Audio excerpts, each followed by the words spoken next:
아멘. 예, 감사합니다. 설교 제목이 길죠? 놀라운 표적, 그러나 홀로 떠나시는 예수님. 예. 오늘 이 본문은 우리가 주일학교 시절에 또 더 많이 듣는 소위 오병이어, 보리떡 5개와 물고기 2마리로 5,000명을 먹이신 그런 기사입니다. 여러분, 예수님의 사복음서 마태, 마가, 누가, 요한 사복음서에 이 사건이 다 기록이 되어 있습니다. 근데 놀라운 건요, 예수님의 기적 중에 유일하게 마태, 마가, 누가, 요한 사복음서에 다 기록된 것은 딱 한 가지 있다는 거예요. 그게 바로 이 오병이어 사건입니다. 그러므로 이 사건에 대해서, 이 일에 대해서 초대교회가 다 이 사실을 받아들이고 있었고 이것을 증거하고 있었습니다. 성지에 가면, 이스라엘 땅에 가면 오병이어 기념교회가 있고요.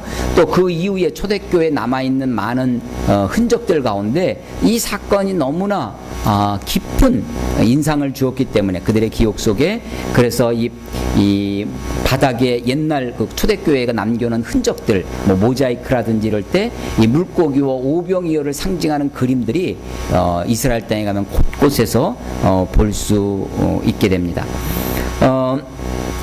이 일은 마치 우리가 이 오병이어 사건을 이것을 이 말씀을 보면서 우리 삶 속에도 이런 일이 좀 일어났으면 좋겠다. 그냥 5,000명, 아니 사실은 이게 남자 어른들만 숫자를 헤아려서 5,000명입니다. 그러니까 여자 1대1로 생각해도 벌써 10,000명이 되겠죠.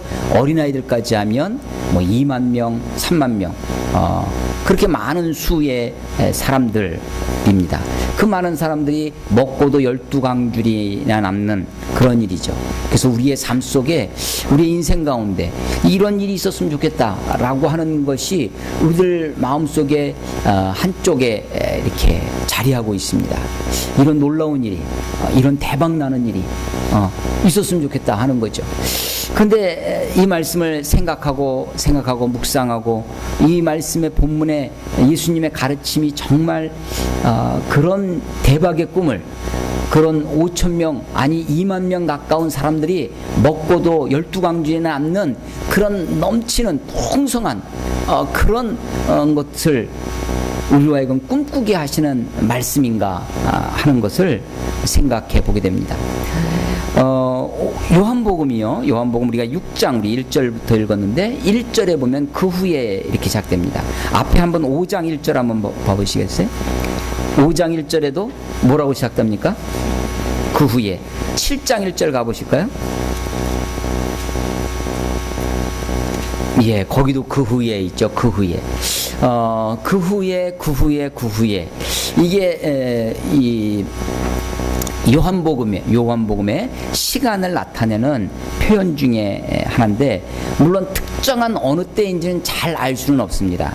그러나 여기에 보시면요, 4절에 보면 마침 유대인의 명절이 6월절이 가까웠다라고 하는 거죠. 지금 설교를 기록하기 위해서 본인들이 벌써 수고하고 있다는 겁니다. 예, 6월절이 가까웠어요. 여러분, 예수님의 공생애가 3년이다라고 하는 것을 우리가 알 수 있는 성경은 요한복음이라고 했죠. 다른 마태, 마가, 누가 세 복음서를 가지고는 예수님이 3년 동안 공생애를 하셨다, 사역을 하셨다는 것을 알 수 없습니다. 근데 요한복음이 특별히 절기가, 특별히 6월절이 3번 반복되어지므로 사실은 6월절 3번 하면 횟수는 2년이죠. 6월절이 사실 4번 나옵니다. 4번 나와요.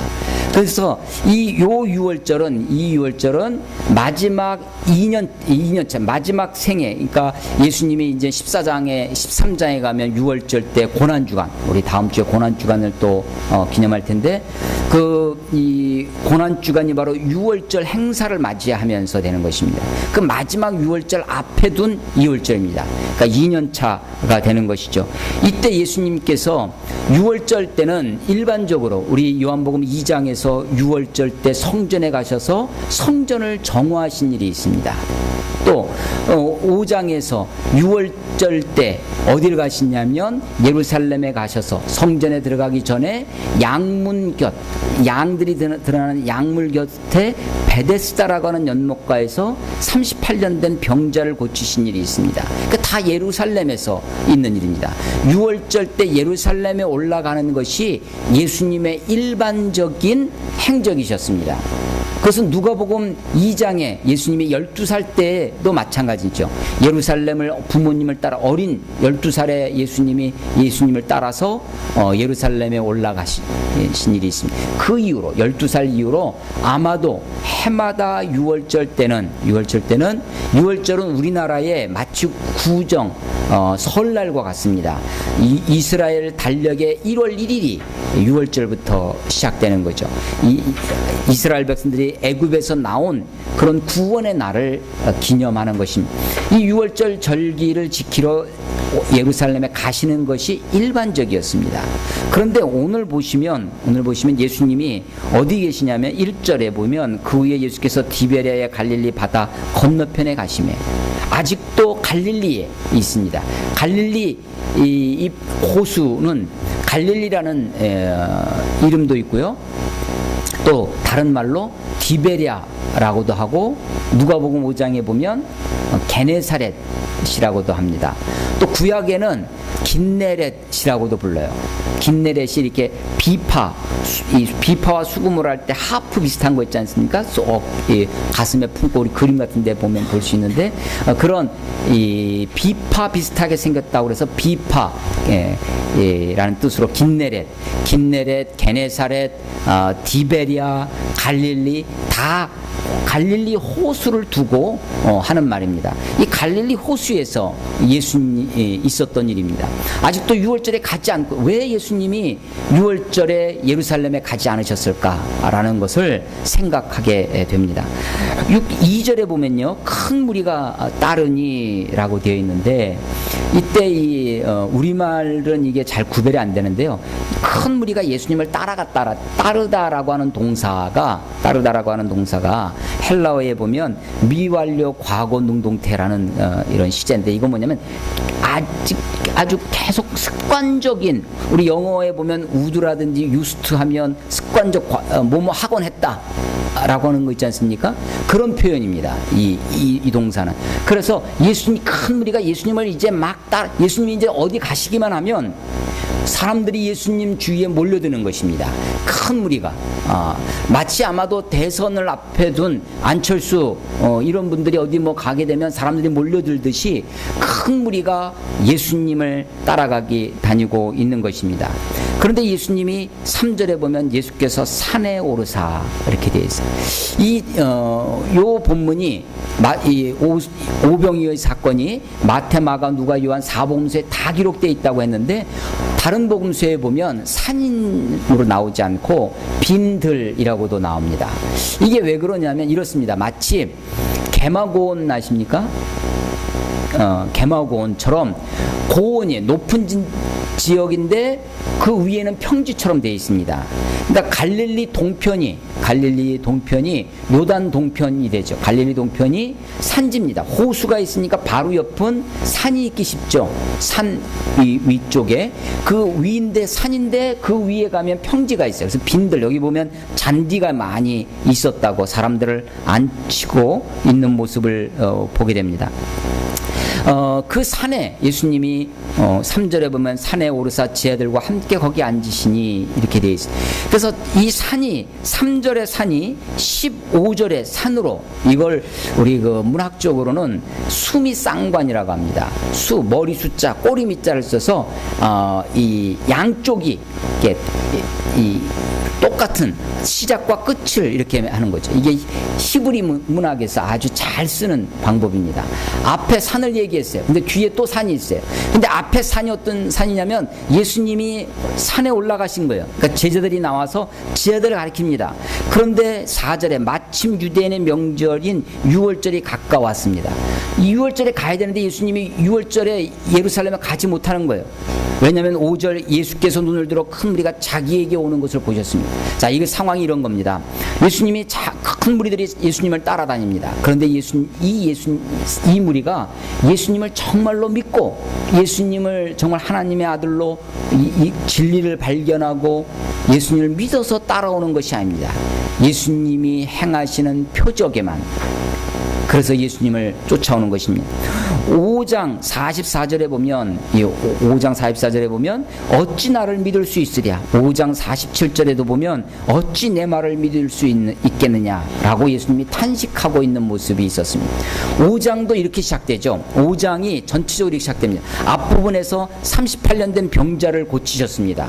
38년 된 그 병자를 고치시고 나서 그 사건 자체에 사람들은 주목합니다. 근데 예수님의 진짜 교훈은 뒷부분에 있다고 그랬죠. 이 6장도 마찬가지입니다. 6장도 앞부분에는 오병이 5,000명을 먹이신 아주 놀라운 표적을 행하십니다. 그리고 뒷부분에 정말로 예수님의 가르침이 뒷부분에 있어요. 이게 요한복음의 특징입니다. 3장에서 니고데모를 만나죠. 네가 거듭나지 않으면 하나님의 나라를 볼 수도 없고 하나님의 나라에 갈 수도 없다. 그럼 내가 어머님 뱃속에 들어갑니까? 라고 그 니고데모와의 대화가 있었어요. 그런데 니고데모는 혼란이 사라지고 뒷부분에 구원에 관한, 영생에 관한 교훈이 뒷부분에 있습니다. 사마리아 여인을 만나는 것도 마찬가지죠. 앞부분에서 사마리아 여인과 만납니다. 그런데 실제로 예수님이 가르치고자 하는 것은 뒷부분에 있어요. 그런데 점점점 예수님에 대한 반응이 달라지기 시작합니다. 5장에서 38년 된 병자를 고치고 나서 예수님이 그렇게 말씀하셨어도 사람들이 예수님을 잘 믿을 수가 없는 겁니다. 6장도 마찬가지입니다. 6장의 오병이어의 사건, 5,000명을 먹이시는 이 놀라운 일을 하셨는데, 그리고 나서 예수님의 말씀을 이제 쭉 강론을 하세요. 근데 이 말씀이 쉽지가 않았습니다. 어떻게 쉽지 않았느냐 보겠습니다. 우리 6장 60절. 6장 60절, 제자 중 여럿이 듣고 말하되 이 말씀은 어렵도다. 누가 들을 수 있느냐. 쟤들이 얘기하는 거예요. 야, 말씀이 어렵다는 겁니다. 말씀이. 아니, 현장에서 예수님을 지금 기적을 보고 예수님을 따라다니고 이제 조금 있으면 예수님은 물 위로 걸어가시는 그 표적도 이 6장에 나오는데, 그런 것을 보고 예수님의 말씀을 직접 소위 저자직강처럼 예수님부터 직접 말씀을 들은 제자들도 지금 반응이 어떻냐면 이 말씀이 어렵도다 라고 하는 거예요. 말씀이. 그래서 또 거기에 대한 예수님의 말씀에 대해서 어려워도 감동이 되고, 어려워도 납득이 되고, 어려워도 야 정말 그런가 보다 해가지고 예수님을 따라가는 것이 아닙니다. 오히려 예수님을 배척하고 예수님에 대한 반감도 생깁니다. 그래서 6장 67절에 보면요, 6장 67절에 보면 예수께서 12 제자에게 이르시되 너희도 가려느냐. 이 예수님의 질문이 굉장히 비장하십니다. 너희도 가려느냐. 예수님이 지금 오병이어를 통해서 5,000명을 먹이시는데, 그 일을 통해서 사실은 대중들을, 무리들을, 큰 무리가 예수님을 따라오지 않습니까? 그 무리들을, 그 군중들을, 그 대중에게 예수님이 아부하고 있지 않습니다.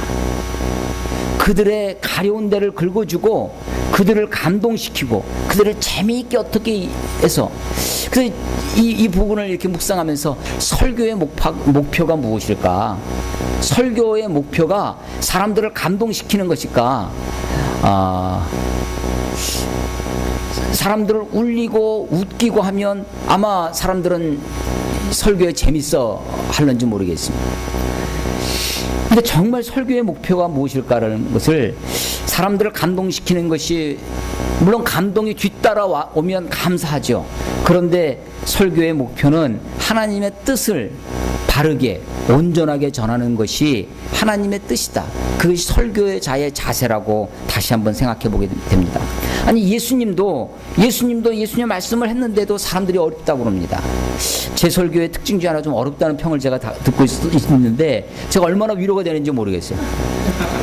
너희도 가려느냐? 여러분들은 가시면 안 됩니다. 너희도 가려느냐? 예수님이 지금 제자들, 12제자들에게 그렇게 하고 계시는 겁니다. 오병이어 사건, 5,000명을 먹이셨어요. 이거보다 놀라운 사건이 어디 있습니까?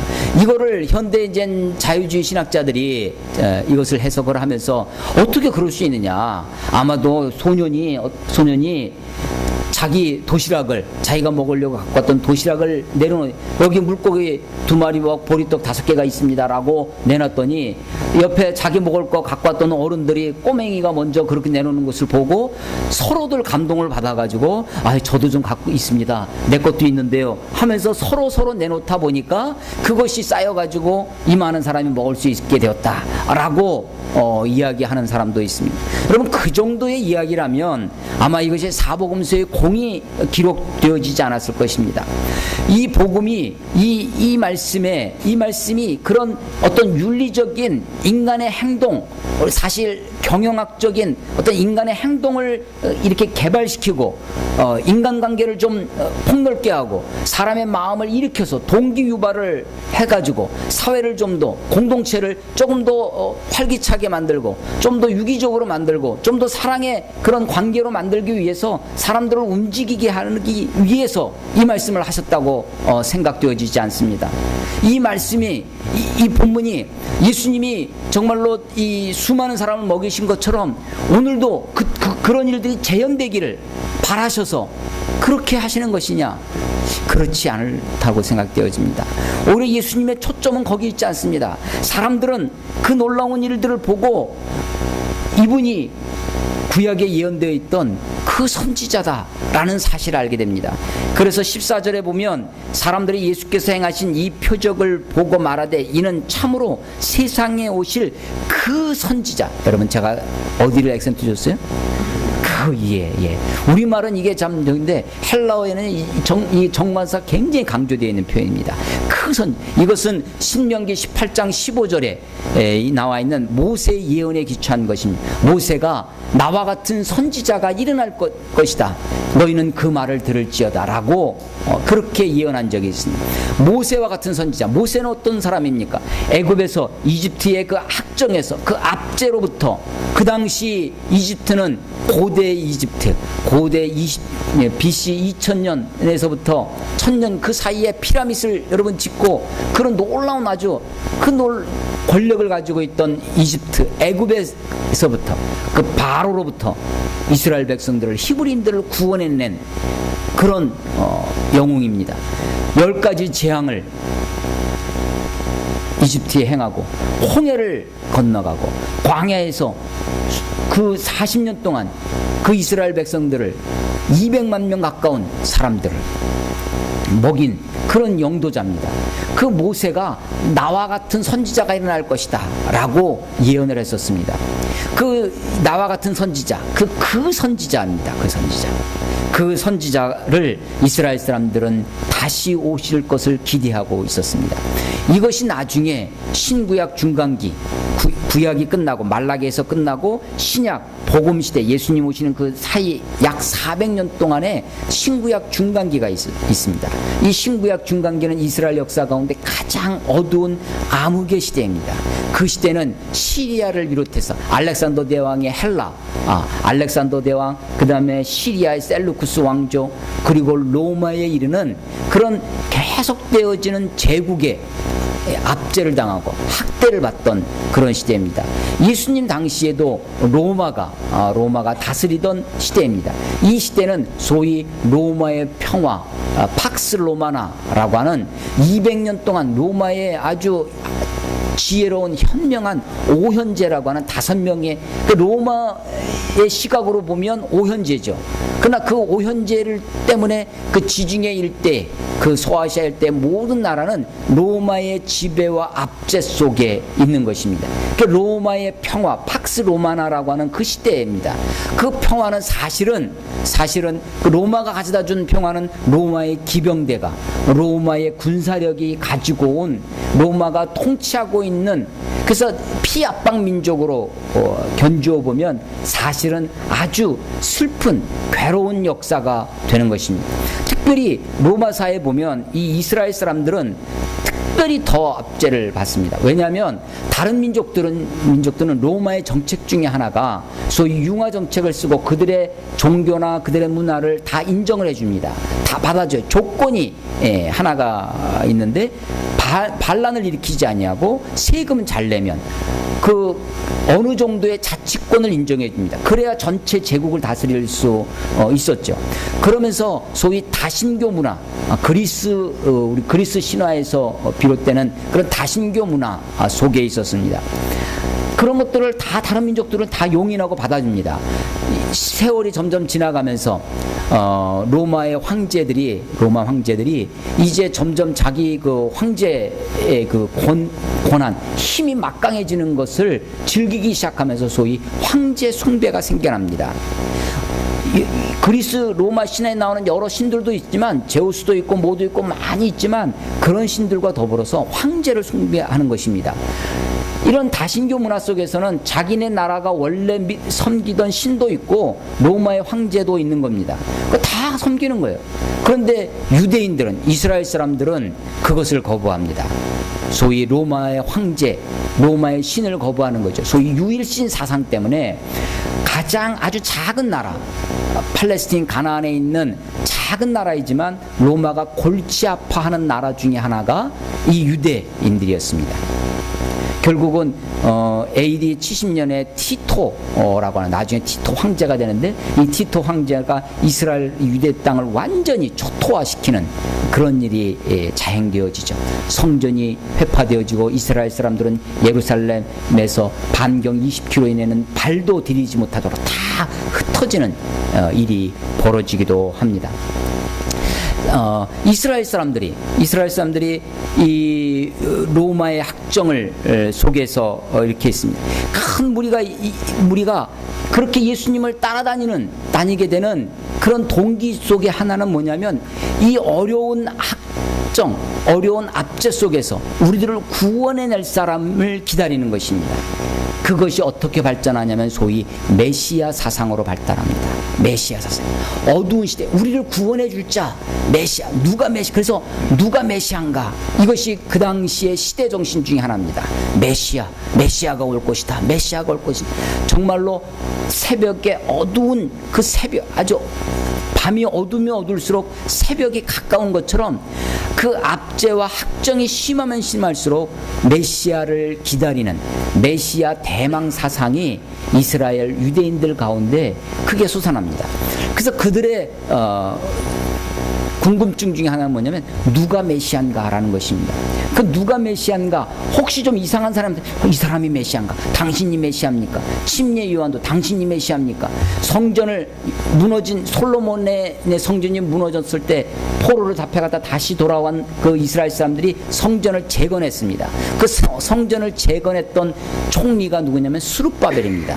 스룹바벨을 놓고도 당신이 메시아인가? 심지어는 헤롯을 놓고도 헤롯이 우리를 구원해 줄 메시아인가? 그래서 헤롯 땅이라는 것도 생겨납니다. 헤롯 땅. 그래서 메시아를 기다립니다. 그래서 점점점 이 사람도 아니고 저 사람도 아니고 메시아가 누군가? 그래서 그들에게 가장 떠오르는 것 중에 하나가 다윗과 같은 메시아입니다. 다윗과 같은 왕, 다윗과 같은 그런 사람, 이스라엘을 정치적으로도 구원해 줄 그런 메시아입니다. 그런데 그 다윗 이전에 한 사람이 있었는데 지금 바로 이 모세입니다. 6장은 모세를 그려줍니다. 광야에서 마치 이스라엘 백성들이 만나를 먹은 것처럼 200만 명이나 되는 많은 사람을 먹인 그 모세처럼 이스라엘 백성들을 먹인 메시아입니다. 그런데 예수님은 표적이에요. 이런 기적이 다 표적이라고 그랬죠. 사인보드라고 그랬습니다. 사인, 미라큘러스 사인, 기적적인 사인입니다. 그래서 사인보드를 발견하면 그 간판만 붙들고 다 왔다라고 하면 어리석은 거라고 그랬죠. 그것이 가리켜주는, 사실은 이 기적이 오병이어의 사건이 모세를 떠올리게 합니다. 모세를. 그런데 사실은 모세 그 이상입니다. 모세. 왜냐하면 이스라엘 백성들이 광야에서 40년 동안 만나를 먹고 살았지만 그 만나도 40년이 지나면 끝입니다. 그리고 그 만나를 먹었던 사람들도 다 죽어갔습니다. 그것은 영원한 생명이 아닙니다. 모세를 가르쳐주는 것 같지만 모세를 이야기하는 것이 아니라 모세보다 더 뛰어나신 분, 모세의 우리들에게 배를 채워준 그 만나 그 이상의 것을 설명하고 있다고 하는 것입니다. 이스라엘 사람들은 지금 로마의 학정 속에 있었습니다. 그래서 그들은 메시아를, 어떤 메시아를 기다리냐면 정치적으로 구원해 줄 메시아를 기다립니다. 그런데 이렇게 오병이어로 수천 명을 먹인 이 놀라운 이분이야말로 다윗과 같은, 모세와 같이 통치자로, 우리들의 지도자로 충분하겠다라고 생각합니다. 그래서 15절에 보니까 그들이 예수님을 자기를 억지로 붙들어 임금 삼으려는 하는 일이 벌어집니다. 지금도 그런데 이때 당시에 이들이 착각하고 있는 것이 있는데요, 인간이 하나님을 어찌할 수 있다고 생각하는 겁니다. 지금도 그러하다고요? 예, 지금도 그렇습니다. 지금도 우리 신앙인들이 가지고 있는 잘못된 신앙의 태도 중에 하나가, 인간이, 내가 하나님을 어떻게 할 수 있다고 생각합니다. 내가 기도로 하나님을 조종할 수 있다고 생각합니다. 내가 어떻게 함으로써 하나님을 감동시킴으로 하늘 보좌를 흔들 수 있다고 생각하는 거죠. 그래서 가끔 하늘 보좌를 흔들고 막 그런, 과연 인간이 그럴 수 있을까 하는 것입니다. 인간이 하나님을 어떻게 할 수 있다고 생각합니다. 지금 이 사람들이 예수님을 억지로 끌고 가서 임금 삼으려고 합니다. 어쩌면 안철수 씨도 그런 유의 사람들이 좀 뭔가 기대를 하고 그를 세우려고 하는 그런 것 아닌가 생각이 되어집니다. 억지로 임금 삼으려고 합니다. 억지로. 그런데 이 모습은 여기만 나타나는 것이 아니라 6장 2절에도 큰 무리가 예수님을 따랐다고 했습니다. 아까 습관적으로 따랐다고 했죠. 예수님이 지금 예수님 앞에 몰려오는 사람이 있습니다. 그런데 예수님은 산에 가시는 거예요. 그랬더니 쟤들이 나왔습니다. 쟤들에게 말씀을 가르치셨습니다. 다른 복음서, 마가복음 6장, 누가복음 9장에 이 병행되는 이야기가 있는데, 거기에는 예수님이 여러 가지로 가르치시더라. 마가복음 6장 34절에 보면 저들을 불쌍히 여기사, 그 무리들을 불쌍히 여기사 여러 가지를 가르치셨다라고 되어 있습니다. 누가복음 9장 11절에는 그 여러 가지를 좀 더 설명해서 하나님 나라의 일을 말씀하셨다라고 되어 있습니다. 지금 사실은 예수님이 산에 올라가서 제자들에게 여러 가지 일, 하나님의 일을 이야기합니다. 그런데 무리들이 쫓아옵니다. 그 무리들 때문에 예수님이 그 무리들이 불쌍해서 지금 오병이어의 사건을, 지금 기적을 행하십니다. 그런데 그 오병이어의 사건도 사실은 목적이 그들의 굶주린 배를 채워주는 것이 목적이 아니었습니다. 진짜 목적은 예수님을 따르는 제자들이 참 예수님을 발견하는 것입니다. 빌립에게 먼저 묻습니다. 7절에 보면 6절에 빌립을 시험하고자 빌립에게 물어보시는 거죠. 우리가 어디서 떡을 사서 이 사람을 먹이겠느냐. 6절에 예수님이 빌립에게 물어보시는 거예요. 예수님이 어떤 형식으로든 진의야 진짜 의도는 좀 다르다 할지라도 예수님이 제자들에게 무엇인가 자문을 구하시는, 요즘 용어라면 컨설팅하고 계시는 거죠. 무엇인가 자문을 구하시는 유일한 표현입니다. 예수님이 빌립에게 물어보시는 거죠. 우리가 어디서 떡을 사서 이 사람들을 먹이겠느냐. 예수님이 지금 어디 계세요? 산에 계십니다. 산에 계십니다. 그 산 위에 있는 개마고원과 같은 평지입니다. 잔디가 많이 있어요. 그 산 속에서, 그 들판에서 물어보시는 거예요. 우리가 어디서 떡을 사서 이 사람들을 먹이겠느냐. 질문이 뭐예요? 예수님 묻고 있는 게 어디서? 그럼 답변이 어떻게 돼야 돼요? 어디서를? 예수님이 지금 어디서 이것을 사서 그렇게 묻고 있는데, 지금 빌립은요 딴소리하고 있습니다. 7절 봐보십시오. 빌립이 대답하되 각 사람으로 조금씩 받게 할지라도 200데나리온의 떡이 필요하다고 이렇게 얘기하고 있습니다. 200데나리온의 떡이 부족하겠다. 200데나리온. 데나리온은 은전, 그 당시 은전의 단위입니다. 그 당시 하루의 품삯이랍니다. 하루 품삯이 1데나리온입니다. 하루 일하면 1데나리온이. 요즘 일당 하루에 얼마나 받겠습니까? 뭐 사람마다 다 다르겠죠. 하루 일당입니다. 하루 일당이 1데나리온. 그래서 NIV를 보면요 200데나리온을 다르게 표현해 놨습니다. 뭐라고 됐냐면 8개월간의 임금이라고 표현해요. 8 months wages입니다. 그러니까 8개월, 그러니까 3, 8이 24, 240일, 한 200일 정도 되는 거죠. 그 정도의 그 임금을 받아서 지금 먹일 수 있는 그런 겁니다. 그러고 보면요, 빌립이 대단한 사람입니다. 여러분, 우리 지금 한 4, 50명 이렇게 있는데, 우리가 한 끼 밥을 해 먹으려면 쌀이 얼마나 필요할까요? 얼마면 되겠습니까? 아니, 우리가 조금 있으면 부활절입니다. 부활절 때 우리가 떡을 좀 하자. 그럼 떡을 도대체 얼마나 하면 우리가 먹을 수 있겠습니까? 아마 우리 여러분 청년들한테 물어보면 아무도 잘 모를 겁니다. 누가 잘 아냐면 여전도의 집사님한테 물어보면 됩니다. 집사님, 요번에 이렇게 이런 행사를 하는데 떡 얼마나 하면 될까요? 그럼 대번에 나옵니다. 한 2마리면 됩니다. 뭐 이렇게 나오시는 거죠. 경험이 있어야 되는 겁니다. 지금 사람들 딱 보는 순간 지금 빌립이 200데나리오면 됩니다. 라고 합니다. 200데나리. 여러분, 이 사람은요, 굉장히 산술적인 사람이죠. 계산적인 사람입니다. 이 사람 머릿속에는 빌립의 머릿속에는 벌써 지금 몇 바퀴가 좀 돌아간 거죠. 그런데 이 빌립이 예수님께서부터 받은 질문은 뭐냐면 어디서라는 것입니다. 어디서.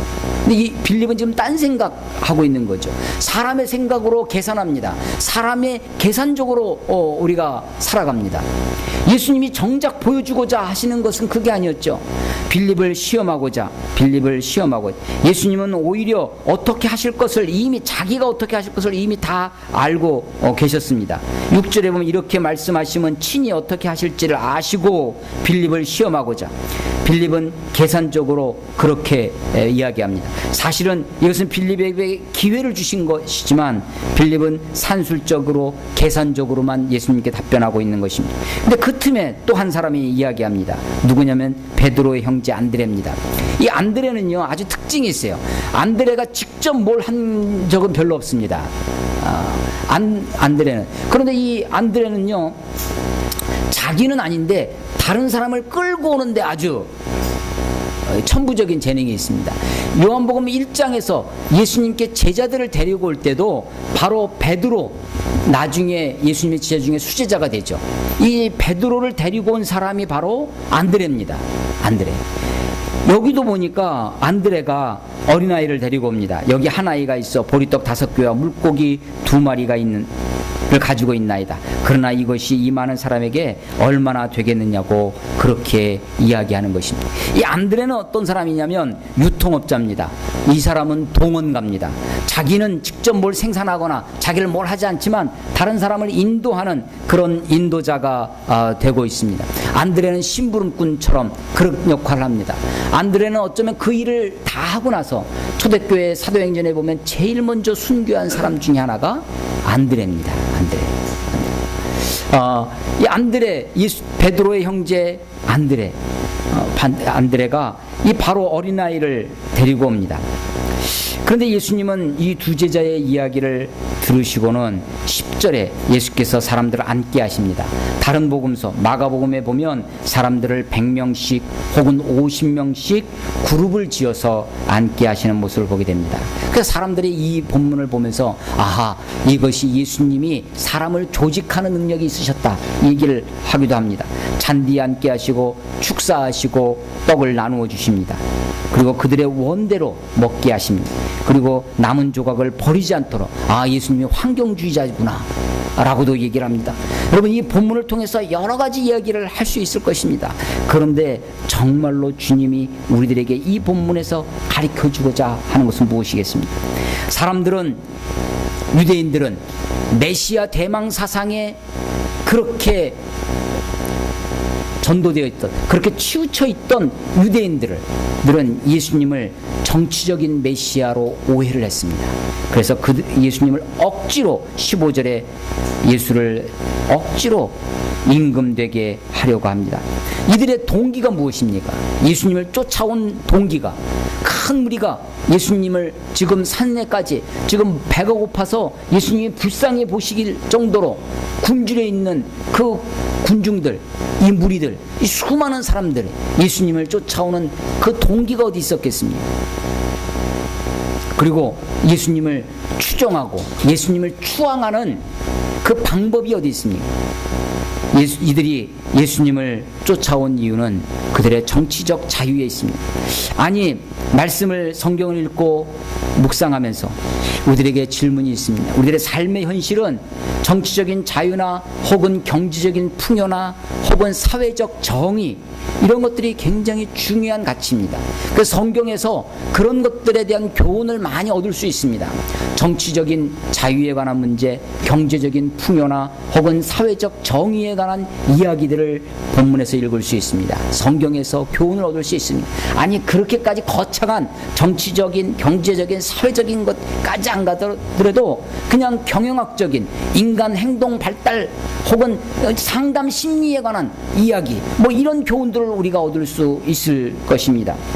아니, 남은 것을 버리지 말라라고 얘기하는 환경주의 이야기도 여기서 이야기할 수 있을 것입니다. 그런데 그런 것들은, 수많은 것들을 이야기할 수 있지만 그런 것들은 정작 주님이 원하시는 바는 아니십니다. 예수님은 그들의 추대, 왕으로 추대하는 그것을 뿌리치시고 오히려 15절에 다시 산으로 올라가십니다. 다시 혼자 산으로. 다시는 뭐예요? 다시는? again. 왜 다시라고 그래요? 앞에도 그러셨기 때문입니다. 그래서 3절에 나와 있는 그 산이, 예수님의 그 산, 올라가시는 그 산이 제자들을 데리고 사람들을 몰고 가서 산속에서 이 홍길동처럼 혹은 뭐 임꺽정처럼 산속에서 당을 짓기 위해서 가시는 것이 아니었습니다. 예수님이 산에 올라가시는 이유는 홀로 외로운 하나님 앞에 올라가시는 것입니다. 수많은 무리가 예수님을 따라다닙니다. 예수님이 어디 가시기만 하면 이제 무리가 습관적으로 따라오게 됩니다. 반복적으로 큰 무리가 따랐다는 그런 뜻입니다. 그런데 이제 오병이어의 사건을 통해서 예수님, 저들이 이제 그런 반복적으로 따라오는 것에서 멈추지 아니하고 더 강력하게 자기 힘으로 억지로 예수님을 왕으로 추대하고자 하는 것입니다. 예수님은 저들의 이런 움직임에 단호하게 거절하십니다. 사람들은 몰려오는데, 예를 들어서 막 우리 교회에 막 사람들이 수백 명, 수천 명 온다고 생각해 보십시오. 그럴 때 제가 아마 마음이 어떻게 될까요? 물론 기쁘겠죠. 그러면서 막 저도 여러 가지 마음에 고양되기 시작할 것입니다. 사도행전을 읽어보면요, 예수님의 제자들, 사도들의 모습이 참 의미심장한데, 예루살렘 교회가 핍박이 왔습니다. 흩어집니다. 막 흩어졌어요. 빌립 집사가 사마리아 땅에 가서 복음을 전했습니다. 부흥이 일어났어요. 사람들이 막 몰려옵니다.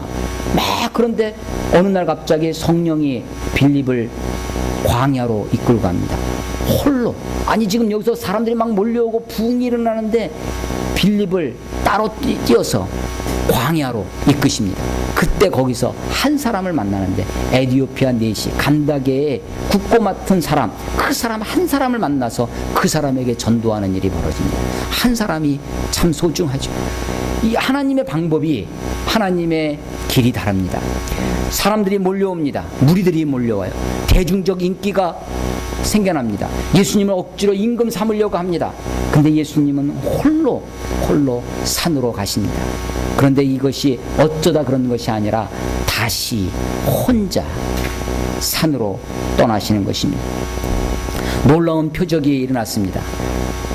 2만 명 가까운 사람들이 들판에서 보리떡 5개와 물고기 2마리로, 아니 어쩌면 그 많은 사람들은 이게 어디서 났는지 알지 못하고 그냥 먹은 사람이 태반이었을 것입니다.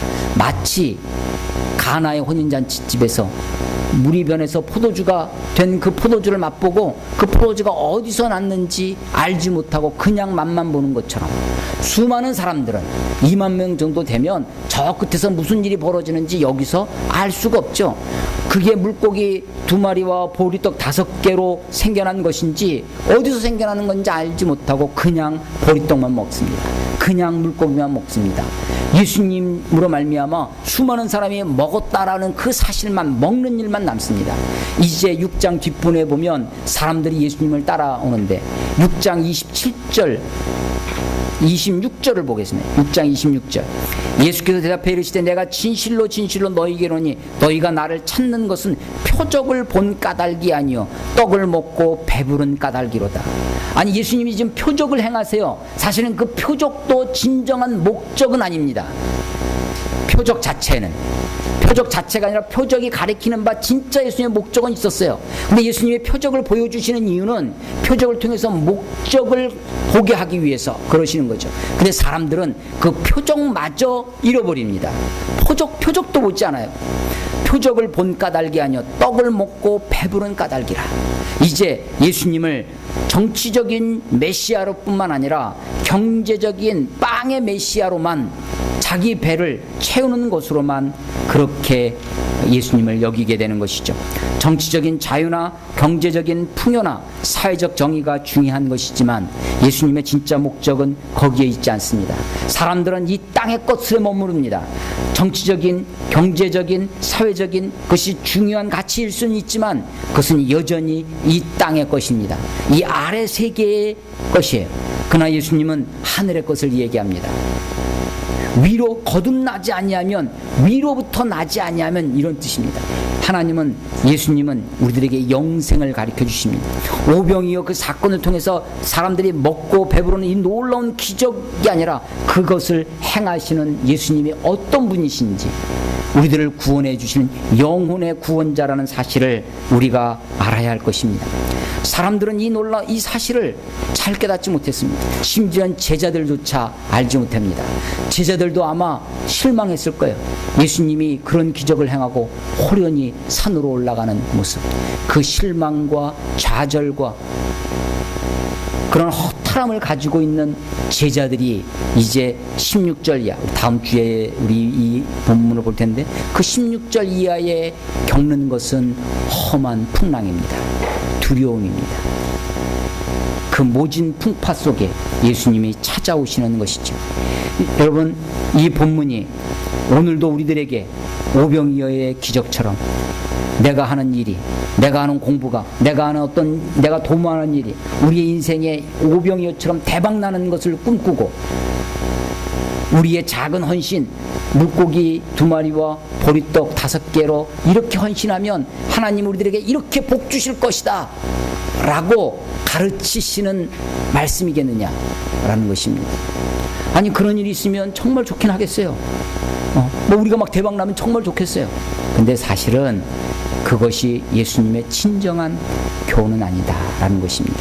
예수님이 정말 원하시는 것은, 예수님이 저들을 떠나서 저들을 버려두시고 산으로 가실 수밖에 없는 것은, 마치 예수님이 너희도 가려느냐 라고 하시는 예수님의 절박한, 예수님의 비정한 질문을 하실 수밖에 없는 것처럼 5장에서 그 병자를 고치시고 나서 너희가 어찌 나를 믿을 수 있겠느냐라고 하는 것처럼 사람들이 아직도 이 땅에 머물러 있는 순간, 이 땅의 정치적인, 이 땅의 경제적인, 이 땅의 사회적인 거기에만 머물러 있는 이상 하늘의 하나님의 아들이신 예수 그리스도의 참된 생명의 빛, 예수님의 참된 구원의 빛을 보지 못하리라 하는 것입니다. 이 본문 말씀을 다시 한번 묵상하고 마음에 새겼으면 좋겠습니다. 우리가 머무러야 할 것은 빈들이 아닙니다. 우리가 붙들어야 할 것은 남은 12광주리의 그것이 아닙니다. 우리가 먹고 배불렀다고 하는 그런 삶의 풍요, 나의 만족, 포만감, 예수님 같은 분이 정치적인 지도자 돼서 내 인생을, 우리 땅을 군림하시고 통치해 주시면 좋겠다 라고 하는 것이 아닙니다. 예수님은 정말로 만왕의 왕이십니다. 모든 것을 지으신 천지의 주인이십니다.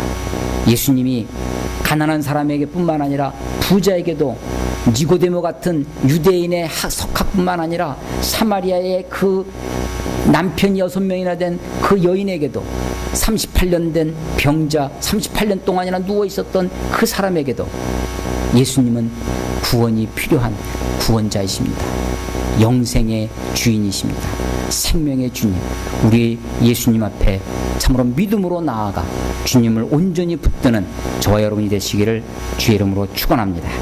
기도하겠습니다.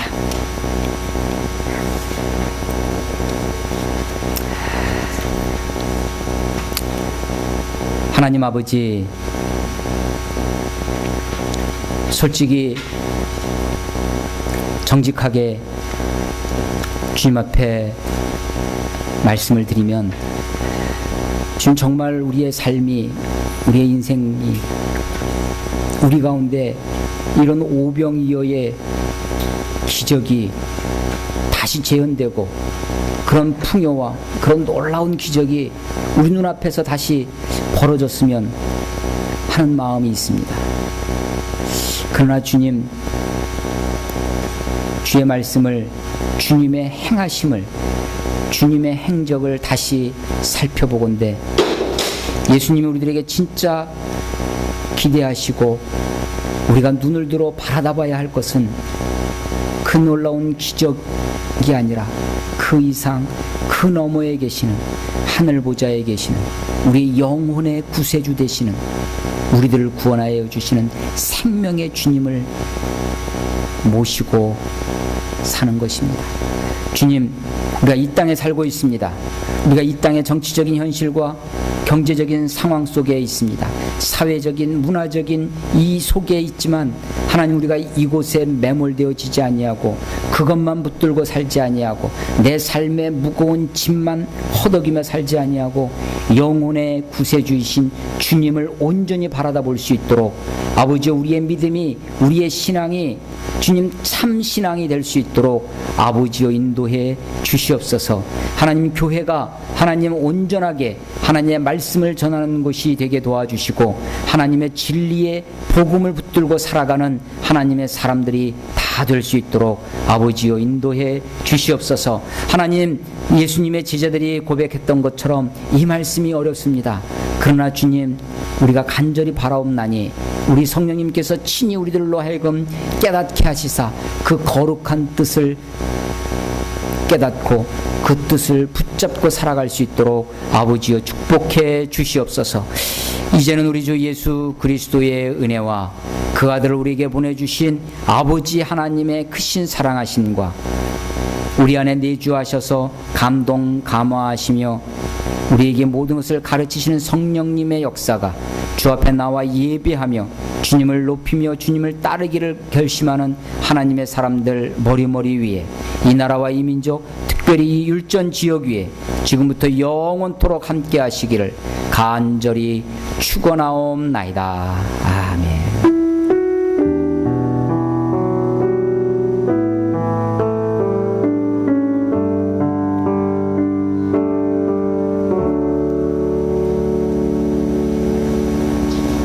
예, 감사합니다. 우리 예배를 마치고요, 같이 식사하시고 이렇게 교제하시고 이렇게 들어가셨으면 좋겠습니다. 그리고 보니까 맨 뒤에 우리 모자 쓴 형제가 광호. 왜 모자 얘기해서 처음에 13학번인가 내가.